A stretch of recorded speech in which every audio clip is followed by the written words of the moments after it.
इस्लामाबाद, कराची, लाहौर, मुल्तान और कोयटा समेत मुल्क के मुख्तलिफ शहरों में बिजली का ब्रेकडाउन। मुख्तलिफ इलाकों में बिजली गायब। गुड्डू से कोयटा जाने वाले बड़ी ट्रांसमिशन लाइन में खराबी बिजली बंदिश की वजह बन गई।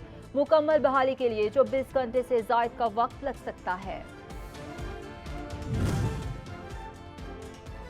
सुबह 7:35 पर 500 kV के सर्किट ट्रिप हुए और हस्को रीजन के तमाम 78 ग्रिड स्टेशनों को बिजली फ्राहमी मुअत्तल हुई। अमला फनी खराबी दूर करने में मसरूफ। जैसे ही फनी खराबी दूर होगी तो हस्को रीजन को बिजली फ्राहम कर दी जाएगी। हस्को तर्जमान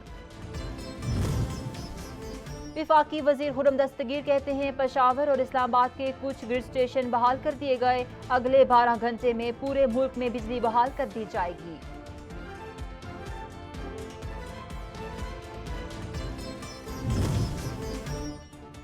मोहसिन नकवी निगरान वज़ीर आला पंजाब परवेज इलाही और PTI को एतराज़। वज़ीर आला पंजाब का इलेक्शन कमीशन के इंतखाब के खिलाफ अदालत जाने का फैसला।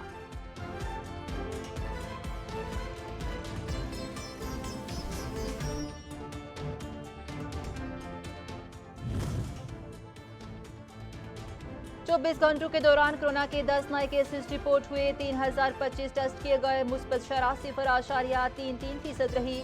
आलमी मोहलिक वबा से कोई जानी नुकसान नहीं हुआ। 9 मरीजों की हालत तशवीशनाक है।